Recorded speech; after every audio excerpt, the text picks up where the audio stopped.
16 मई 2008 की सुबह नोएडा का एक घर। दरवाज़ा खुलता है और सामने एक 14 साल की लड़की खून से लथपथ बिस्तर पर पड़ी होती है। वो लड़की थी आरुषि तलवार। ये कहानी है 14 साल के आरुषि तलवार की, जो अपने पेरेंट्स के साथ नोएडा के जलवायु विहार में रहती थी। 15 मई की रात सब कुछ नॉर्मल था। आरुषि अपने कमरे में सोने चली गई, पेरेंट्स अपने कमरे में। लेकिन अगली सुबह जब डोर खोला गया तो सामने का सीन देखकर सबकी रूह कांप गई। आरुषि अपने बेड पर पड़ी थी, उसका गला कटा हुआ था, कमरे में खून फैला था। लेकिन सरप्राइजिंगली कोई स्ट्रगल के साइन नहीं थे। मतलब किलर ऐसा था जिसे आरुषि जानती थी या जिस पर उसे भरोसा था।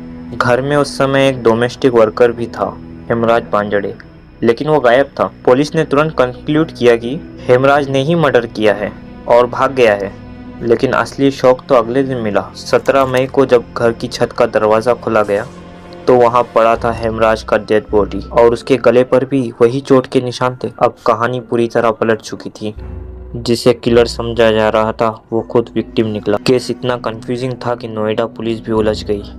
इसीलिए इन्वेस्टिगेशन दे दी गई सेंट्रल ब्यूरो ऑफ इन्वेस्टिगेशन यानी सीबीआई को। सीबीआई ने कई शॉकिंग बातें सामने रखी। क्राइम सीन प्रॉपरली सील नहीं किया गया था, एविडेंस कॉन्टेमिनेट हो चुका था, कई क्रूशियल चीज मिस। सीबीआई के मुताबिक डोर अंदर से लॉक था, फोर्स्ड एंट्री नहीं थी। मतलब किलर घर के अंदर का ही था। और यहीं से शक गया पेरेंट्स पर, राजेश तलवार और नुपुर तलवार पर। सीबीआई की थ्योरी के अनुसार उस रात कुछ ऐसा हुआ जिसके बाद गुस्से में मर्डर हुआ, लेकिन कोई डायरेक्ट एविडेंस नहीं था, सिर्फ सर्कमस्टेंसेस थे। केस अब सिर्फ एक मर्डर मिस्ट्री नहीं रहा था, ये बन चुका था भारत का सबसे कंट्रोवर्शियल केस। सालों तक मीडिया ट्रायल चलता रहा, हर दिन नए सवाल, नए थ्योरीज, और आखिरकार 2013 में गाजियाबाद की सीबीआई कोर्ट ने फैसला सुनाया। राजेश तलवार और नुपुर तलवार दोनों को गिल्टी माना गया। कोर्ट ने कहा सर्कमस्टेंशियल एविडेंस स्ट्रॉन्ग है और सजा दी गई, लाइफ इम्प्रिजनमेंट। एक पल में पेरेंट्स बन गए काउच। पूरे देश में शॉक फैल गया।